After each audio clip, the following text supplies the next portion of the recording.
Hello everyone, welcome back to our channel English Madhyam. English Madhyam के platform पे हम editorial based practice exercises solve कर रहे हैं for SSC CGL mains.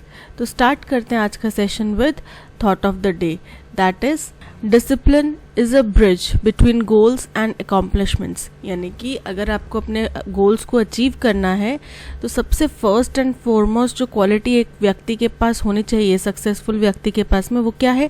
Discipline. अगर आप डिसिप्लिन नहीं हैं, अगर आपके पास में डिसिप्लिन की क्वालिटी नहीं है तो आप हर फील्ड में लैग बिहाइंड करेंगे। ठीक है, आप क्योंकि आप कोई भी चीज़, आपकी हैबिट नहीं होगी, आपके डिसिप्लिन नहीं होंगे तो आप क्या करेंगे? आप आज किया 10 दिन आराम किया, या आज किया कल मूड नहीं है तो नहीं कर पाए, राइट? तो ये सब चीज़ें क्यों है? बिकॉज आप एक डिसिप्लिन नहीं बना पा रहे, एक हैबिट नहीं बना पा रहे। ओके, और आपने देखा होगा मैं ज़्यादातर अपने जो कोट्स हैं वो यही इन्हीं चीज़ों के ऊपर लेकर आती हूँ, डिसिप्लिन या फिर हैबिट्स के ऊपर।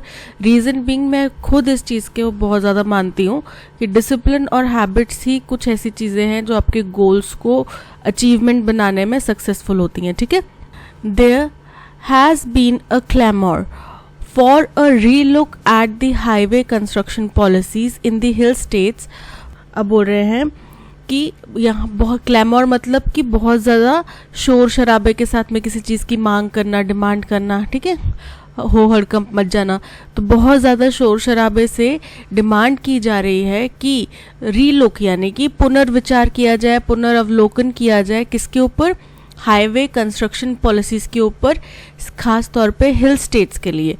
Following the widespread destruction of the roads and bridges during the monsoon। और क्यों ये किसके बाद हुआ? इसके बाद हुआ कि वहाँ पे देखो, हर साल जब भी बारिशें आती हैं ना, बरसातें आती हैं, जो भी रोड्स वगैरह हैं वो ख़राब हो जाती हैं। ठीक है, बड़े बड़े खड्डे हो जाना आम हो जाता है, और वो जो डामर जिससे बनाया जाता है उसका जो बजरी है वो सारी निकल जाती है, फिर पैचेस लगाए जाते हैं, राइट? तो बोल रहे हैं कि इस साल रोड्स की जो और ब्रिजेस की जो खराब हालत है मॉनसून के बाद में, उसके बाद में ये सब चीज़ें हुई हैं। The decision of the ministry of road transport and highways to appoint an expert committee is recognition of the need to consider alternatives. बोल रहे हैं अब जो ministry of road transport and highways हैं उन्होंने क्या बोला है? उन्होंने एक एक्सपर्ट कमिटी अपॉइंट करी है। ठीक है, और ये जो फैसला है एक्सपर्ट कमिटी बनाने का, ये इस बात को मान्यता देता है कि हमें अब ऑल्टरनेटिव्स तराशने की ज़रूरत है। Having concrete roads which are more resistant to heavy rain and floods than those made of asphalt but costlier।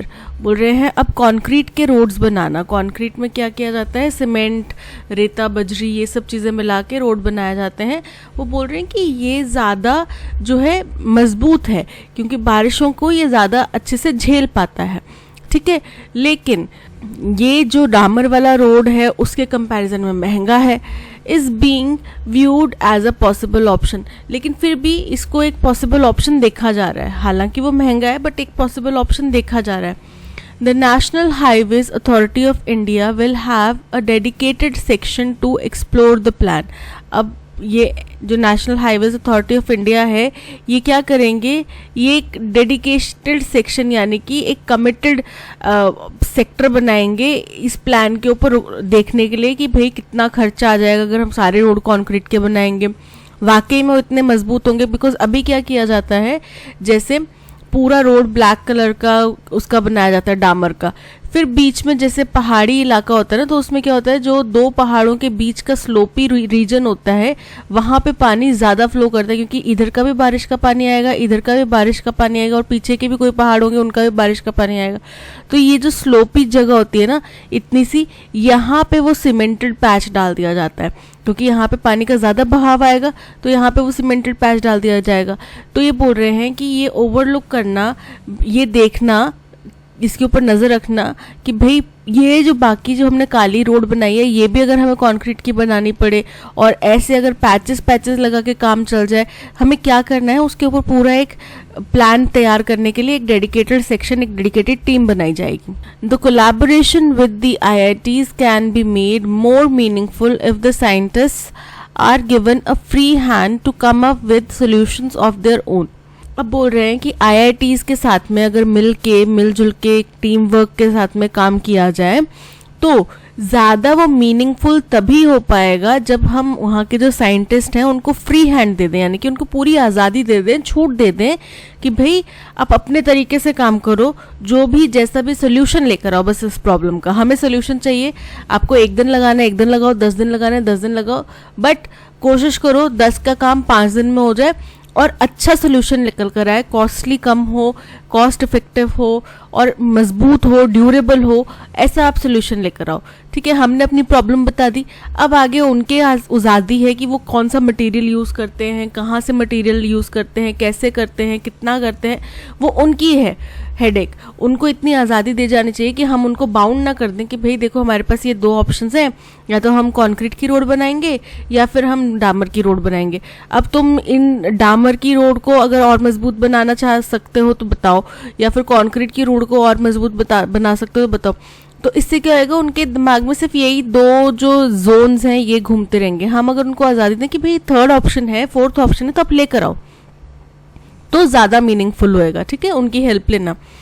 One can only endorse Union Minister Nitin Gadkari's vision of having roads, bridges and tunnels of international standards at places that are prone to natural calamities। अब बोल रहे हैं कि अगर हम केवल समर्थन ही कर सकते हैं नितिन गडकरी का, जो यूनियन मिनिस्टर है नितिन गडकरी, उनका जो एक सपना है, विजन है कि भाई जो ऐसे एरियाज़ हैं जहाँ पे नेचुरल कैलामिटीज़ आम तौर पर आती रहती हैं, वहाँ पे जो रोड्स, ब्रिजेस और टनल्स हो वो इंटरनेशनल स्टैंडर्ड्स के होने चाहिए। ठीक है, ये उनका एक विजन है, ओपिनियन है, एक विचार है, उनका नज़रिया है, वो सोच रखते हैं कि आगे फ्यूचर में हम ये चीज़ करेंगे। ठीक है, तो इसके लिए हम सहमति दे सकते हैं, बिकॉज हम देख रहे हैं इस वक्त हिमाचल का, उत्तराखंड का, पहाड़ी इलाकों का जो हाल है, that is very very bad. The question is of the long-term feasibility of sanctioning projects in areas that may not be conducive for such activity। बोल रहे हैं कि लेकिन जो बड़ा सवाल है, वो बड़ा सवाल ये है कि ऐसे एरियाज़ में जहाँ पे इस तरीके की नेचुरल कैलामिटीज़ वगैरह आती रहती हैं, वहाँ पे इस तरीके के प्रोजेक्ट्स लॉन्ग टर्म के लिए क्या फिजिबल हो पाएंगे? अगर हम इनको मंजूरी देते हैं, ऐसा कुछ हमें तरीका मिल जाता है और इनको हम मंजूरी देते भी हैं, तो क्या लॉन्ग टर्म के लिए ये चीज़ें सही हो पाएंगी? Sustainability concerns can not be overlooked. अब सस्टेनेबिलिटी की अगर बात करें कि भाई लॉन्ग टर्म में एनवायरनमेंट को ज़्यादा नुकसान भी ना हो, सस्टेनेबल हो, स्थिर हो, लॉन्ग टर्म में चल जाए, है ना, तो इन चीज़ों को हम नज़रअंदाज नहीं कर सकते। ओवरलुक मतलब नज़रअंदाज करना। 4-laned highways running along scenic slopes of make for a dream drive. अब सोचो हिमाचल की खूबसूरत वादियाँ हों, जम्मू कश्मीर की खूबसूरत वादियाँ हों, उत्तराखंड की खूबसूरत वादियाँ हों, 4 लेन रोड्स वहाँ पे बनी हो अच्छी खासी, और लॉन्ग ड्राइव पे बंदा निकल जाए उन वादियों का नज़ारा लेते लेते, तो ये एक सीनिक ब्यूटी को एंजॉय करने का एक तरीका है। लेकिन अगर वहीं पे आप सोच रहे हो कि हम हिमाचल जाएंगे और सारे रास्ते खराब पड़े हैं, टूटे फूटे उबड़ खाबड़ रास्ते बने हैं, तो क्या आपका एक्सपीरियंस अच्छा होने वाला है? बिल्कुल नहीं ना। और यही वहाँ पे अभी फेस कर रहे हैं लोग। जो चंडीगढ़ शिमला हाईवे है, वो पता नहीं, मेरा भाई कॉलेज में था 2013-14 के अराउंड में, तब से बन रहा है वो रोड, अभी तक वो पूरा फुल्ली कंस्ट्रक्टेड हुआ नहीं। कहीं पे बनता है, कहीं से गिर जाता है, कहीं पे बनता है, तो ये तो पहाड़ियों की प्रॉब्लम रहेगी। लेकिन इस तरीके के सस्टेनेबल रोड्स बनाना कि भाई टिकें, वो किसकी जिम्मेदारी है? आप अगर इतना इंफ्रास्ट्रक्चर, इतना मटेरियल, इतना पैसा लगा रहे हैं, तो वो चीज़ आप पहले ही गौर कीजिए ना कि भाई यहाँ पे थोड़े चांसेस हैं, गिर सकती है, तो उस हिसाब से बनाइए और नई टेक्नोलॉजी का डेवलपमेंट कीजिए। तो बोल रहे हैं make for a dream drive, ये ड्रीम ड्राइव का एक सफ़र बन जाता है। But the consequences of wanton levelling of hills, wanton मतलब उबड़ खाबड़ जो है, पहाड़ियाँ हैं, हिल्स हैं, हिल एरियाज में उबड़ खाबड़ जगह होगी, and axing of trees have to be thought through. लेकिन हमें इन चीज़ों के बारे में भी सोचना पड़ेगा, इसके दुष्परिणामों के बारे में भी सोचना पड़ेगा कि उबड़ खाबड़ जगह है वहाँ पे। दूसरी, अगर हम ज़्यादा पेड़ों की कटाई करेंगे तो क्या होगा? और लैंडस्लाइड्स होंगे। तो इन चीज़ों के बारे में भी हमें सोच विचार करना चाहिए, इन चीज़ों को नज़रअंदाज नहीं करना चाहिए। For the state governments the immediate task is to restore traffic on the highways.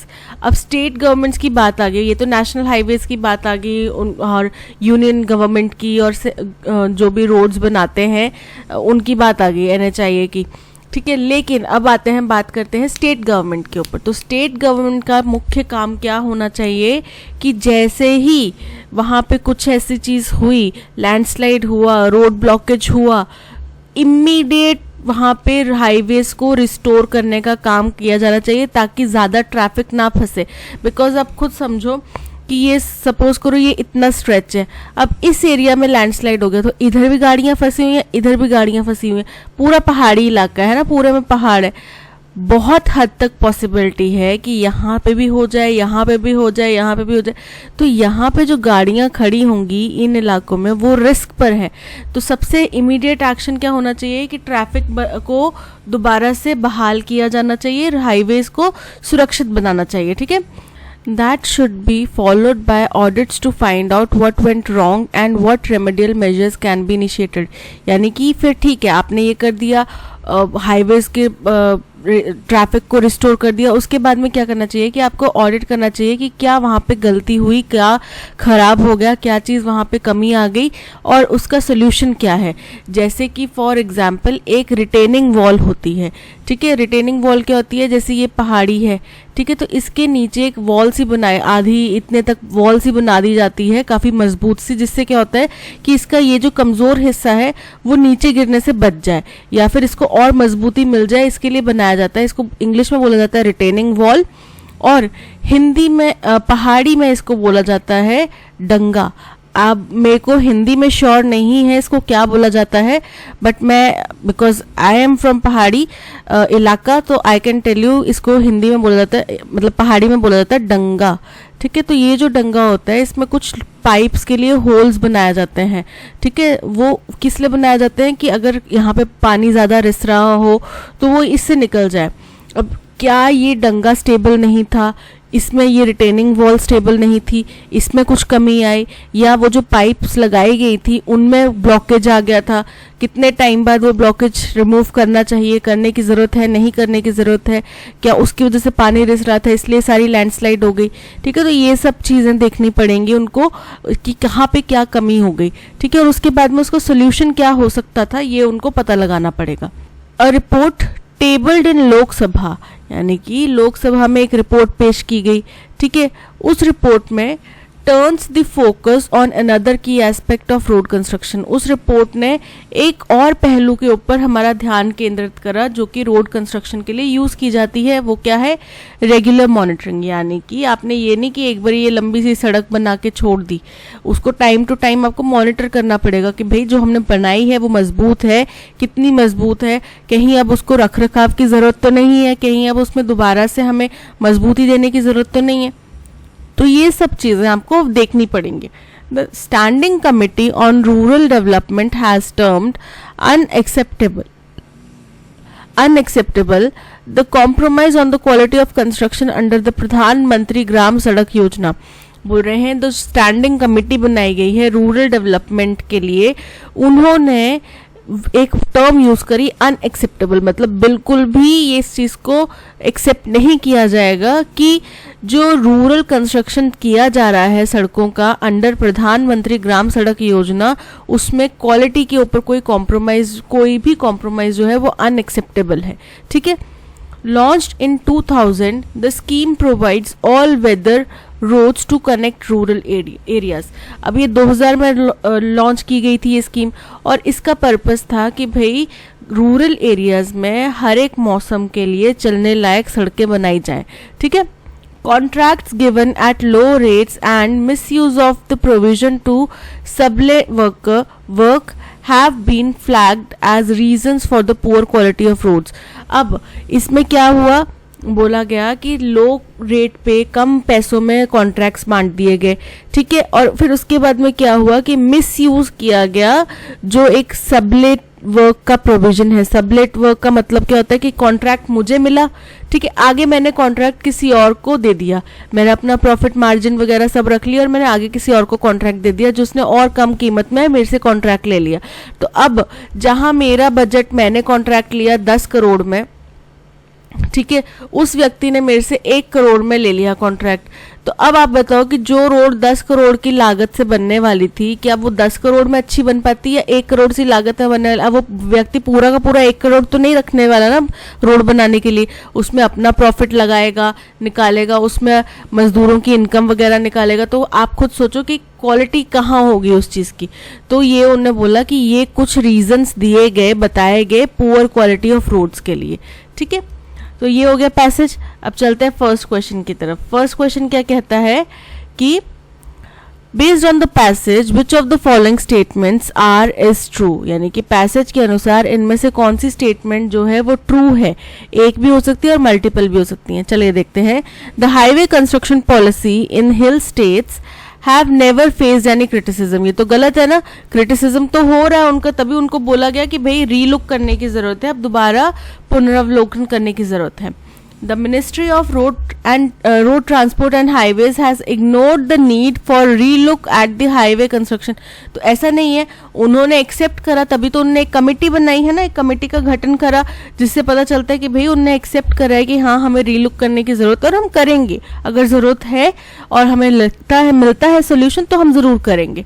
Concrete roads are more resistant to heavy rains and floods compared to asphalt roads। तो ये तो सही है ना, ये एक मतलब जो इस पैसेज में कहा गया उसके अकॉर्डिंग ये स्टेटमेंट बिल्कुल करेक्ट है। The National Highways Authority of India has rejected the idea of collaborating with IITs। ये गलत है, उन्होंने बोला कि भाई IITs के साथ में कोलैबोरेशन कर रहे हो आप, ठीक है, अच्छी बात है, लेकिन उसका फायदा तब होगा जब आप उनको ओपन हैंड दे देंगे कि भाई आपका जहां तक दिमाग चलता है आप चलाओ। ये नहीं कि आपने सिर्फ एसफॉल्ट और कंक्रीट रोड तक ही लिमिटेड रहना है, आपको अगर कुछ और मटेरियल मिलता है लेकर आओ, बट आपको सोल्यूशन निकालना है। तो उनको एक ओपन हैंड दे दिया है कि भाई आप जो चाहे जहां चाहे कर सकते हो, बट हमें सोल्यूशन चाहिए, राइट। तो यहाँ पे केवल ऑप्शन सी जो है, मतलब ऑप्शन 3 जो है वही करेक्ट है, यानी कि both 1 and 2, all of above, only 1, only 3, option D only 3 is correct। Based on the second paragraph, what does the word overlooked means? overlook का मतलब होता है नजरअंदाज करना, किसी चीज को इग्नोर कर देना, ठीक है। तो चलिए देखते हैं। पहला है ignored or neglected, seen from a high point, maintained or repaired, analyzed in detail। तो हमें पता चल गया option A ignored or neglected is correct। What is the primary concern highlighted by the author regarding highway construction policies in the hill state? क्या मुख्य concern है हिल states के में जो हाईवे कंस्ट्रक्शन की पॉलिसीज है उनके रिगार्डिंग? तो भाई देखते हैं। The collaboration with IITs in road construction, क्या ये मुख्य कंसर्न है? ये तो हमारे फायदे के लिए ना, जो मुख्य कंसर्न है उसको दूर करने के लिए ये किया गया है, तो ये तो इनकरेक्ट हो गया।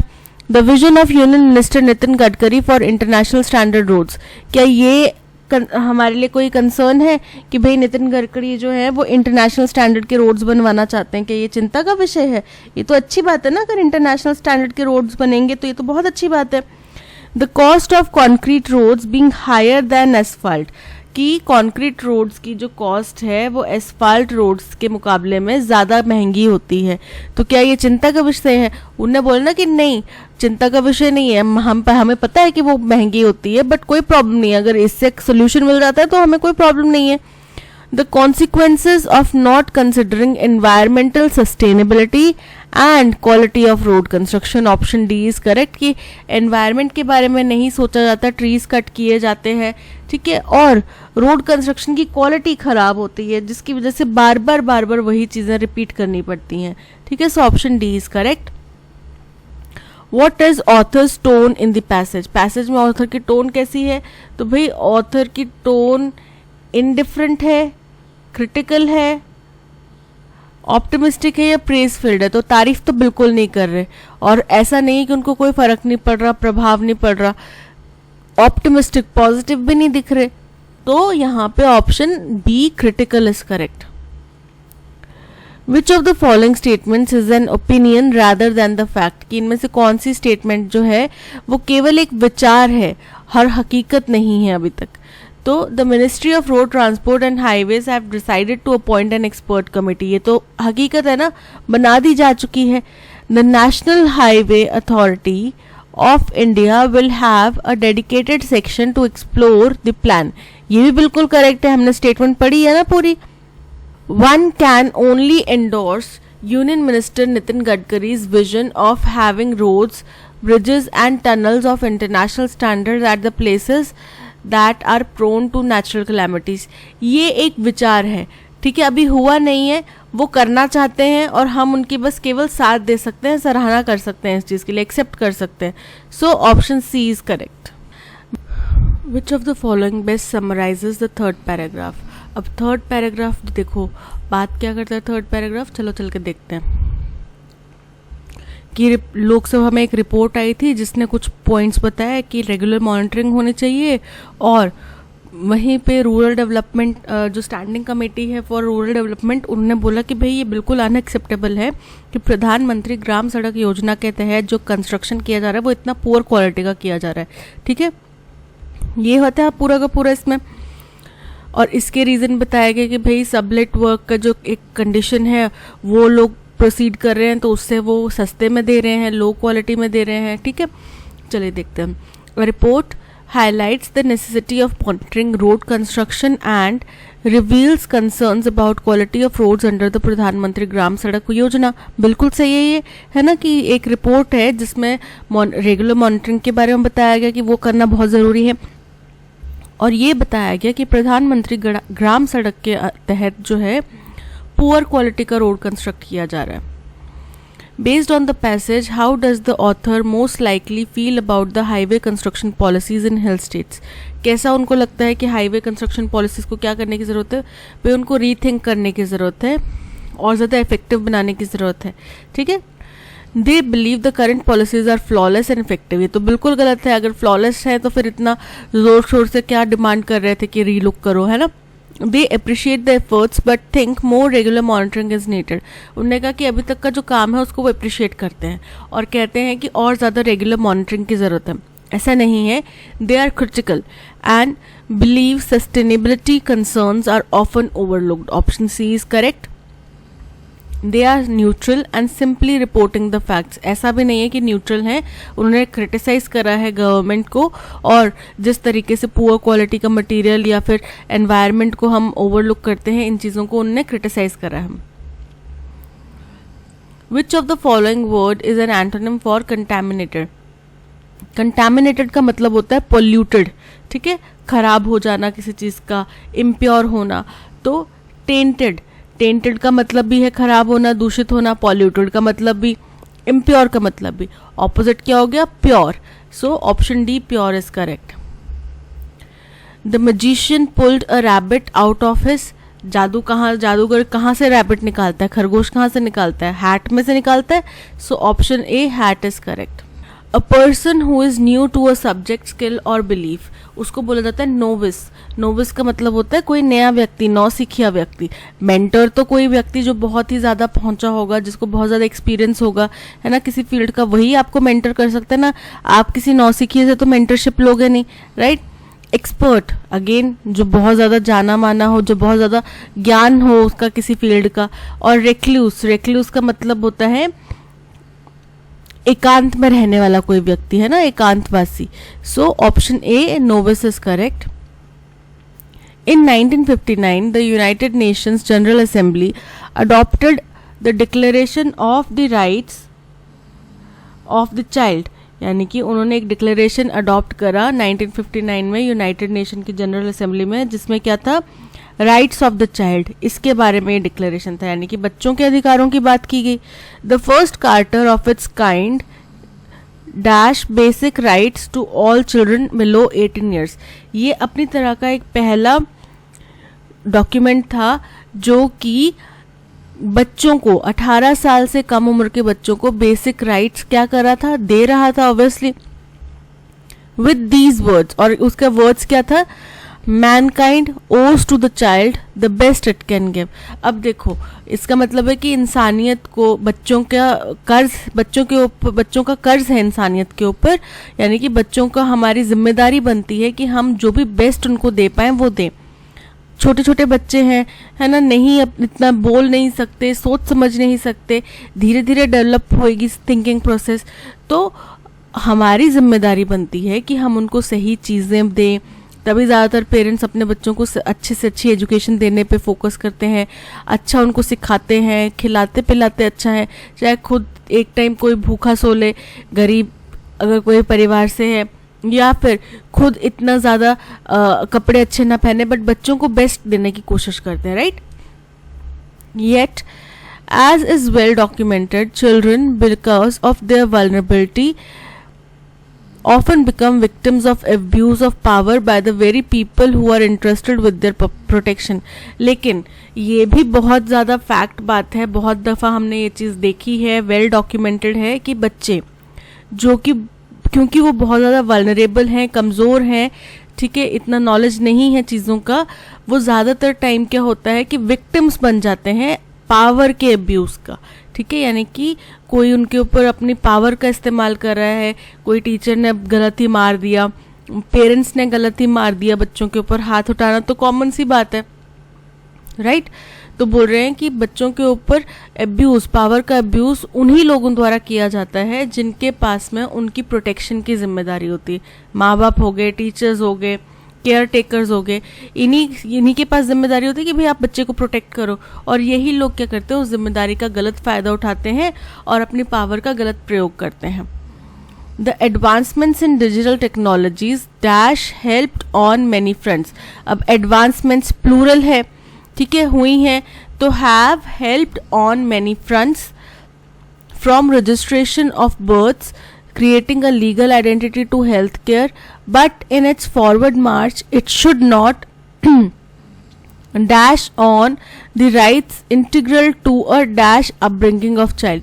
लेकिन आगे बढ़ते हुए इनको जो चीज़ें हैं भूलनी नहीं चाहिए या छोड़नी नहीं चाहिए या फिर दरकिनार नहीं करनी चाहिए, वो क्या है, उनके राइट्स, बच्चों के राइट्स जो उनकी अपब्रिंगिंग के लिए ज़रूरी हैं।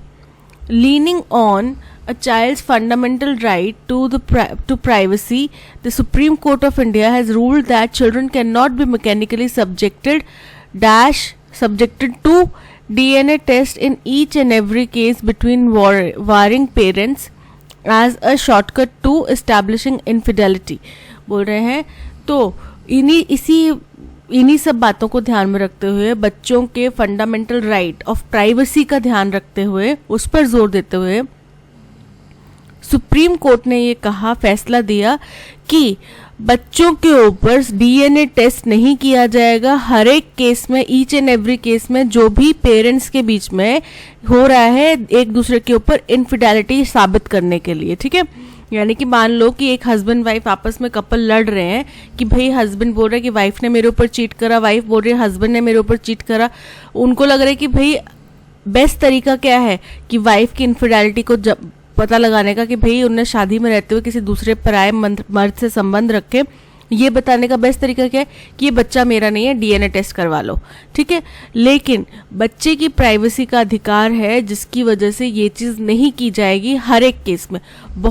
कोई बहुत ज़्यादा रेयरेस्ट ऑफ रेयर केस है, बहुत ज़्यादा इम्पॉर्टेंट है, मतलब कि इसके बिना कुछ हो ही नहीं सकता, तो वहाँ पे ये चीज़ की जा सकती है, बट हर एक केस में नहीं की जाएगी, okay.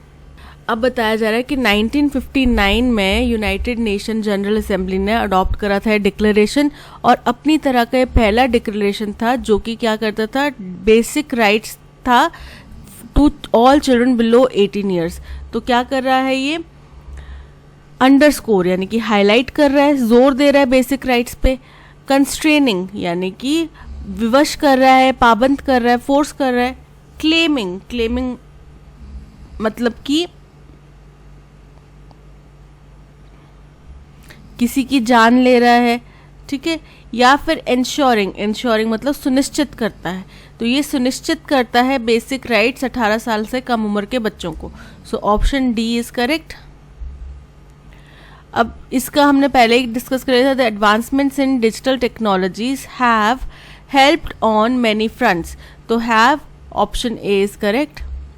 Creating a legal identity to healthcare, but in its forward march it should not dash on the battle. Battle मतलब लड़ाई झगड़ा सामना करना. Trample मतलब लड़खड़ा जाना, रौंद दिया जाना. Enforce मतलब कि किसी के ऊपर जोर करना, लागू करना, जोर लगाना. या फिर किंडल मतलब कि किसी एकदम लाइट्स का स्पार्क सा होना. तो यहाँ पे ट्रैम्पल ऑन बोला जा रहा है. ट्रैम्पल ऑन का मतलब होता है कि रौंद देना, यानी कि आगे बढ़ते हुए हमें बच्चों के जो बेसिक इंटीग्रल अधिकार हैं उनको रौंदना नहीं चाहिए. So option B is correct. It should not trample on the rights integral to a dash upbringing of a child. Injurious खतरनाक, जिसमें इंजरी लग सकती है, वैसी अपब्रिंगिंग करनी होनी चाहिए चाइल्ड की. हारमोनियस यानी कि सौहार्दपूर्ण तरीके से, प्यार से उनकी जो अपब्रिंगिंग है उसका जो उनका इंटीग्रल एक राइट है, इसको रौंदना नहीं चाहिए. So option B is correct. Leaning on child's fundamental rights to privacy, the Supreme Court of India has ruled that children cannot be mechanically subjected to. Option D is correct. The Supreme Court has rejected the Election Commission's plea to restrain the media from reporting oral remarks made by judges during hearings, saying citizens have a right to know about what transpires in the course of judicial proceedings.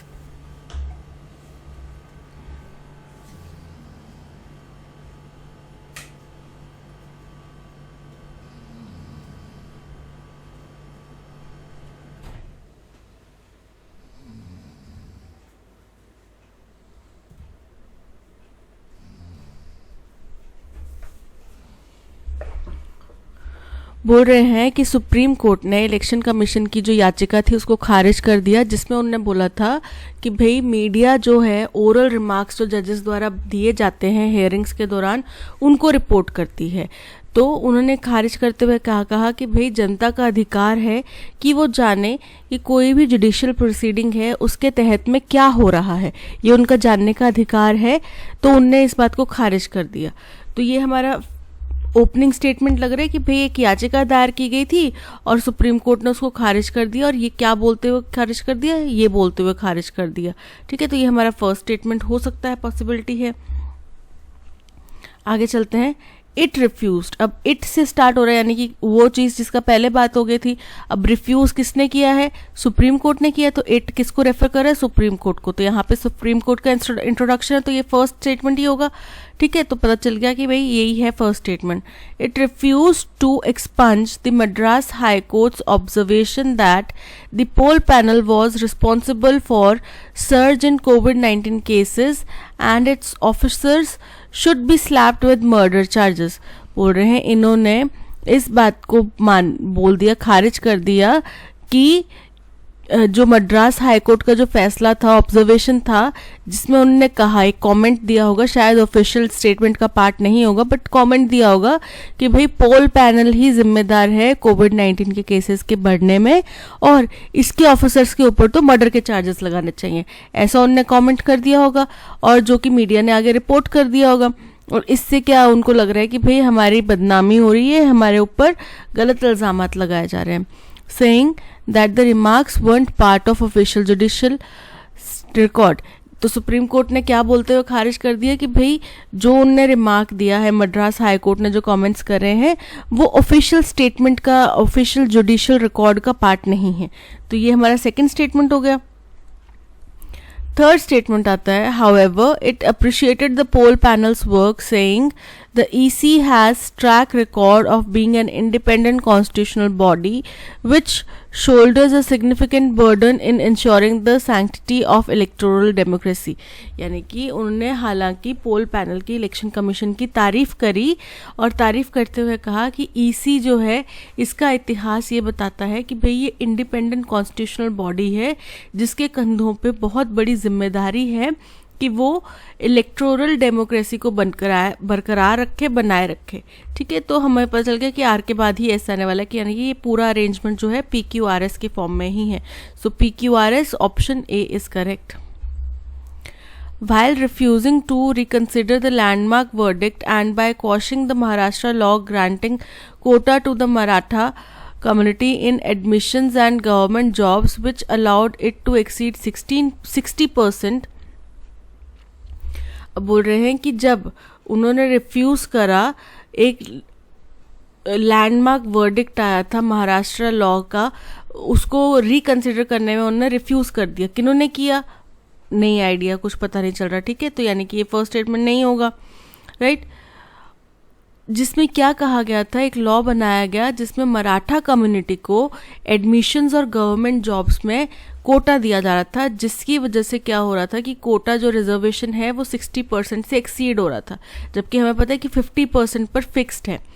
It was in 1992 that a 9-judge bench of Supreme Court had drawn the Lakshman Rekha for reservation in jobs and education at 50% except in extraordinary circumstances.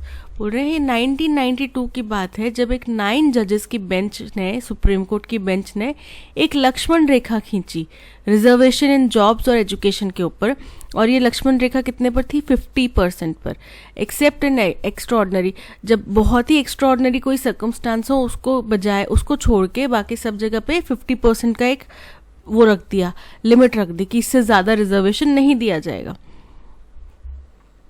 A stern message was delivered that people from Maratha community cannot be declared as educationally and socially backward. अब ये हमें पता चल रहा है कि P statement के बाद में आएगा. ठीक है, समझ में आ गया, क्योंकि वहाँ पे बात किया गया मराठा कम्युनिटी को रिजर्वेशन देने के लिए, ठीक है, जिसके लिए सुप्रीम कोर्ट ने मना कर दिया. तो हमें समझ में आ गया कि क्यों हमारी फर्स्ट स्टेटमेंट है, क्योंकि इसमें सुप्रीम कोर्ट का इंट्रोडक्शन किया गया, 1992 का जिक्र किया गया, जब 50% पर जो है रिजर्वेशन के लिए एक लक्ष्मण रेखा खींच दी गई. ठीक है, इसके बाद में पता चलता है कि उन्होंने रिफ्यूज़ करते हुए क्या कहा था.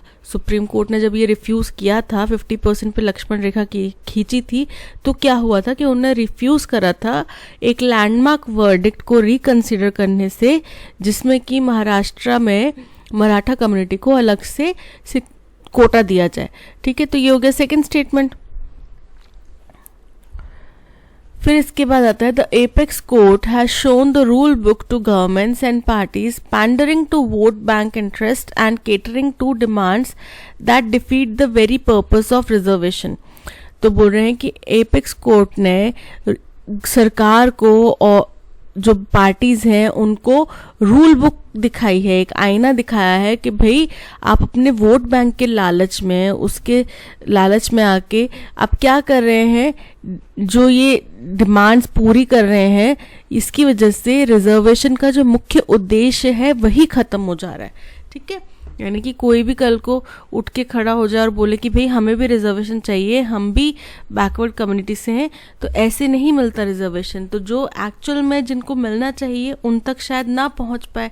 ठीक है, क्योंकि जितने ज़्यादा हिस्से होते जाएंगे उतना क्वांटिटी कम होती जाएगी. ओके, सो ये उन्होंने बोला. तो हमें समझ में आ गया कि एस जो स्टेटमेंट है हमारा थर्ड स्टेटमेंट है, बिकॉज ये वही सुप्रीम कोर्ट के वर्डिक्ट को आगे बढ़ाते हुए बोल रहा है कि आगे उसमें क्या हुआ. और लास्ट स्टेटमेंट हमारा आ जाएगा आर, क्योंकि इसमें बताया गया कि क्यों उन्होंने मराठा कमेटी को मना किया देने से. ठीक है, तो आर हो गया, यानी कि हमारा अरेंजमेंट बन रहा है Q P S R. Q से केवल एक ही अरेंजमेंट है, option B is correct. Earlier this week, 24 patients, 23 of them COVID infected, died in Karnataka's Chamara Nagar due to alleged shortage of the life-saving gas in the district hospital. इसी हफ्ते में पहले 24 patients, जिसमें से 23 जो हैं वो कोविड इन्फेक्टेड थे, वो कर्नाटका के चामराजा नगर में उनकी डेथ हो गई. किस वजह से हो गई? क्योंकि वहाँ पे shortage of life saving gas. कौन सी है लाइफ सेविंग गैस? ऑक्सीजन. उसकी सप्लाई की कमी होगी डिस्ट्रिक्ट हॉस्पिटल में. ठीक है, तो अब यहाँ पे हमें समझ में आ रहा है कि लाइफ सेविंग गैस का इंट्रोडक्शन नहीं दिया गया, यानी कि ये फर्स्ट स्टेटमेंट नहीं होगा. Though the central government claims that there is, अब दो से स्टार्ट हो रहा है तो ये भी फर्स्ट स्टेटमेंट नहीं होगा. बोल रहे हैं हालांकि the central government claims that there is no shortage of oxygen, वो क्लेम करते हैं कि कोई भी शॉर्टेज नहीं है ऑक्सीजन का। The lapses are evident on all counts, फिर भी जो कमी है वो हर जगह पे दिखाई दे रही है, B it production, allocation, transportation और सप्लाई, चाहे प्रोडक्शन हो, अलॉटमेंट हो, ट्रांसपोर्टेशन हो या सप्लाई हो, हर जगह पे कमी दिखाई दे रही है। On Saturday 12 COVID-19 patients, including a senior doctor, succumbed मतलब जान से हाथ धो बैठना, at a private hospital in New Delhi after it reportedly ran out of medical oxygen for more than an hour।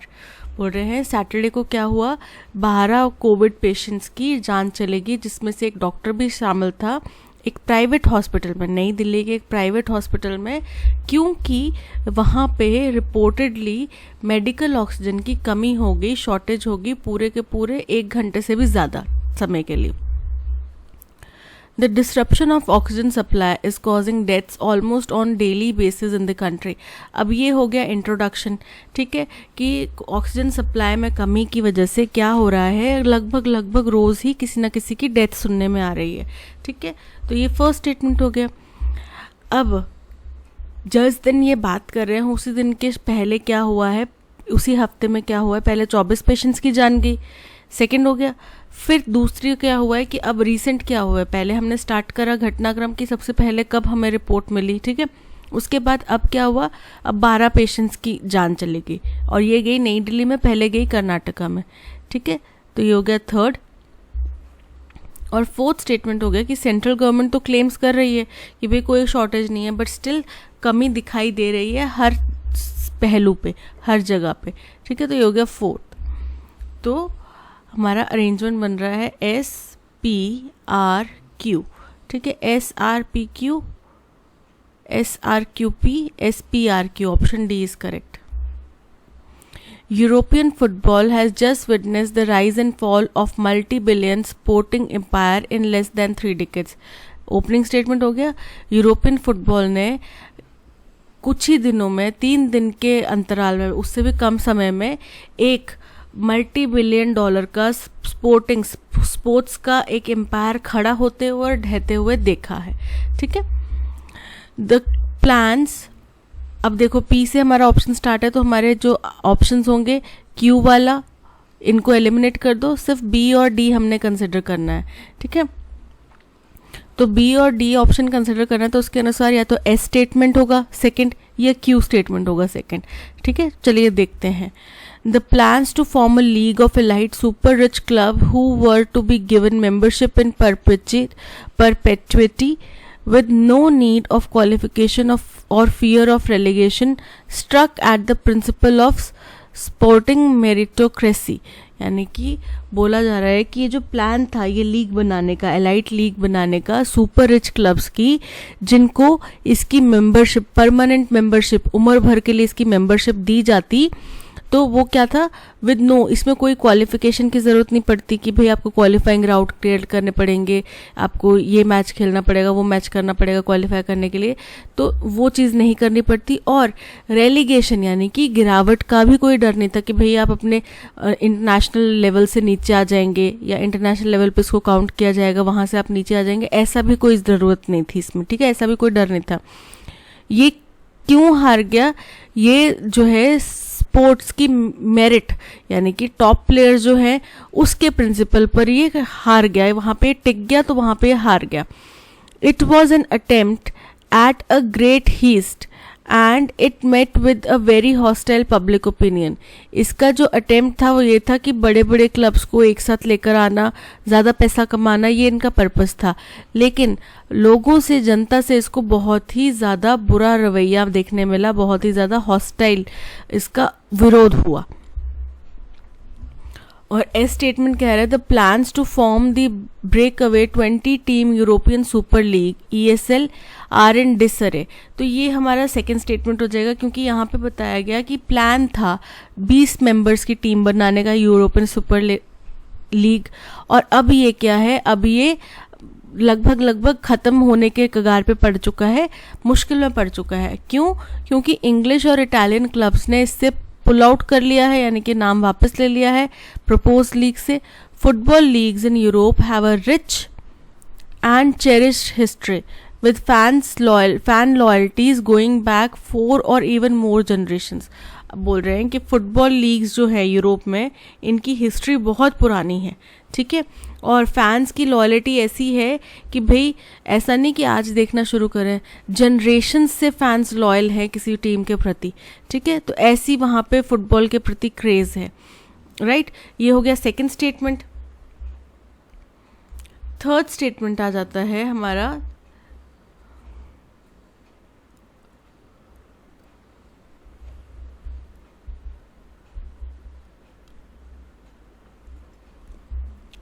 ESL's base was clear the greed of biggest clubs of the Europe। बोल रहे हैं ESL किस base पे बना था? ESL इसी base पे बना था कि भाई जो सबसे बड़े यूरोप के क्लब्स हैं उनके लालच के बुनियाद पे बना था, उसकी लालच की बुनियाद पे खड़ा किया था। Except the ones from Germany and France who didn't join. और इसमें कौन लोग शामिल नहीं हुए? जर्मनी और फ्रांस के जो क्लब्स हैं वो शामिल नहीं हुए इसमें, तो उनके बारे में ये चीज़ नहीं कह सकते कि वो लालच से भरपूर था, बाकी सब क्या है, लालची हैं, ठीक है। तो ये हमारा क्या हो गया स्टेटमेंट, आर स्टेटमेंट हमारा क्या हो गया, थर्ड स्टेटमेंट। और फाइनल स्टेटमेंट हमारा हो गया क्यू, जिसमें बताया गया कि लीग का प्लान क्या था और उसमें आगे क्या क्या चल रहा था और उसको लोगों से कैसा विरोध देखना पड़ा। तो अरेंजमेंट बन गया PSRQ, option B is correct. Trouble is brewing for tea growers, orchardists and other farmers in the rain deficient Himachal Pradesh as agriculture is largely rain fed। अब ये आज की बात नहीं कर रहे हैं, अभी तो बहुत भारी मात्रा में बारिश हो रही है, पहले का आर्टिकल है, ठीक है। तो बोल रहे हैं कि जो ट्रबल है किसके लिए, हिमाचल प्रदेश में जो चाय के उत्पादक हैं, ऑर्चर्डिस्ट हैं, चाहे किसी भी चीज़ के ऑर्चर्ड हों, उनके खेत हों, सेब के हों, पीचेस के हों, किसी भी चीज़ के हों, वो लोगों के पास भी, या फिर किसानों का, इन सबको अब ट्रबल देखना पड़ रहा है। क्यों? क्योंकि हिमाचल प्रदेश में बारिश में कमी आई है, रेन डेफिशिएंट है, और क्योंकि ये जो पूरा इलाका है ये ज़्यादातर जो अपना हार्वेस्टिंग करता है, फसल उगाता है, बीजता है, वो रेन के ऊपर निर्भर करता है, बारिश के ऊपर, ठीक है।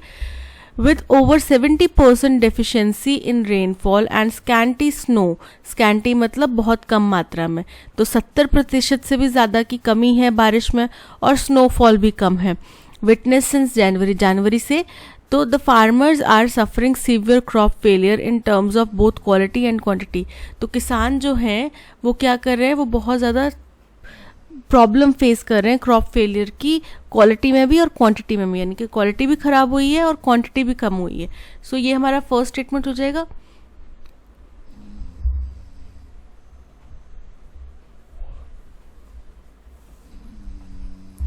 In Kullu Valley, the apple producers are worried that owing to inadequate amount of chilling time, their fruit of labor would be hit। बोल रहे हैं कुल्लू वैली में जो एप्पल के उत्पादक हैं वो बहुत ज़्यादा चिंता में हैं। बोल रहे हैं कि इतनी ज़्यादा मतलब ठंडे टाइम में कमी आने की वजह से उनका फ्रूट जो है वो ख़राब हो जाएगा, उसमें इतना अच्छा फल नहीं लगेगा। Pear and cherry produce is similarly dependent on chilling hours. अब इसी तरीके से जैसे सेब के लिए ठंड ज़्यादा ज़रूरी है, वैसे पियर और चेरी के लिए भी ठंडा इलाका ज़्यादा ज़रूरी है, right. Farmers in Bilaspur district have also been affected by the drought-like conditions, as a 30 to 40% reduction in wheat yield is feared because the crop is stunted। बोल रहे हैं बिलासपुर डिस्ट्रिक्ट की अगर बात करें तो वहाँ के किसान भी चिंता में हैं, वो भी परेशान हैं। और वो क्यों परेशान है कि बोल रहे हैं कि जो ये सूखे जैसी स्थिति बन गई है जिसमें केवल 30 to 40% तक पानी की, मतलब 30 to 40% क्या हो गया है, वीट के उत्पादन में कमी आई है, क्योंकि वहाँ की जो क्रॉप्स हैं वो स्टंटेड हैं, यानी कि छोटी हैं, हाइट उनकी इतनी नहीं बढ़ पाई जितनी होनी चाहिए थी। Cattle are being fed wheat as there is shortage of fodder. अब देखो ये वीट होता है ना, यहाँ पे जाके वीट लगता है, तो ये ऐसे करके सॉरी ये मक्का बता दिया, वीट होता है वो ऐसे ऊपर जाके लगता है, ठीक है, एक फसल जैसे मक्का का गुल्ली सी होती है ना, वैसा ही वो वीट का होता है। तो अब ये जो बाकी जो पूरा हिस्सा यहाँ से लेके यहाँ तक का, ये सारा किसका काम करता है? फॉडर मटेरियल का काम करता है। जब इसको काट दिया जाता है तो ये सारा हिस्सा फॉडर का काम करता है। तो अब अगर इनकी हाइट शॉर्ट हो गई, यहाँ पर होगा, तो फॉडर कितना कम हो गया? तो बोल रहे हैं कि क्या कर रहे हैं किसान, उनको वीट खिला रहे हैं कुछ इलाकों में, क्योंकि शॉर्टेज है फॉडर में। Earlier the vegetable farmers of Solan face tough times as their yield was reduced to half. बोल रहे हैं इससे पहले सोलन के फार्मर्स को भी बहुत मुश्किलें झेलना पड़ी, क्योंकि उनका भी उत्पादन जो है वो आधे पर पहुंच गया। The dry weather has wilted the famous tea leaves in the Kangra valley, impacting the production of whopping 75%। बोल रहे हैं जो एक सूखा मौसम आ गया है, इसकी वजह से जो फेमस कांगड़ा वैली की चाय लीव्स हैं, टी लीव्स हैं, उनके ऊपर संकट के बादल छा गए हैं, ठीक है। और जिसकी वजह से प्रभाव क्या हुआ है कि उनकी प्रोडक्शन जो है वो 75% तक गिर चुकी है, ठीक है। तो ये हमारा सेकंड स्टेटमेंट हो जाएगा, क्योंकि जहाँ हमने बात करी क्वालिटी और क्वांटिटी की, तो यहाँ से स्टार्ट हो गया भाई कहाँ कहाँ से शुरुआत हुई है और क्यों ये हुई है, क्योंकि ड्राई है वेदर, ठीक है। तो ये सेकंड हो गया। थर्ड हमारा स्टेटमेंट हो जाता है क्यू स्टेटमेंट, जिसमें बताया जाता है कि कुल्लू वैली में जो एप्पल प्रोड्यूसर्स हैं वो परेशान है, और इसी तरीके से बिलासपुर के फार्मर्स भी परेशान है क्योंकि गेहूं की उपज नहीं हो रही है, ठीक है। तो अरेंजमेंट बन गया PSQR। PSQR option C is correct. तो आज के सेशन में इतना ही। इस सेशन की PDF, जिसके अंदर की जो पैसेज है उसकी पूरी वोकैब आपको मिल जाएगी, प्लस ये सारे के सारे questions with answers and explanation आपको टेलीग्राम चैनल पे मिल जाएंगे उसी PDF के अंदर। टेलीग्राम चैनल को ज्वाइन करने का लिंक आपको डिस्क्रिप्शन में दे दिया गया है। इसके अलावा आप प्ले स्टोर से हमारी ऐप भी डाउनलोड कर सकते हैं, उसका लिंक भी आपको डिस्क्रिप्शन में दे दिया गया है। Thank you so much for watching. अगर कंटेंट पसंद आया हो तो लाइक, शेयर और सब्सक्राइब ज़रूर कीजिएगा। मिलते हैं नेक्स्ट सेशन में। Till then keep learning, keep practising. Bye bye.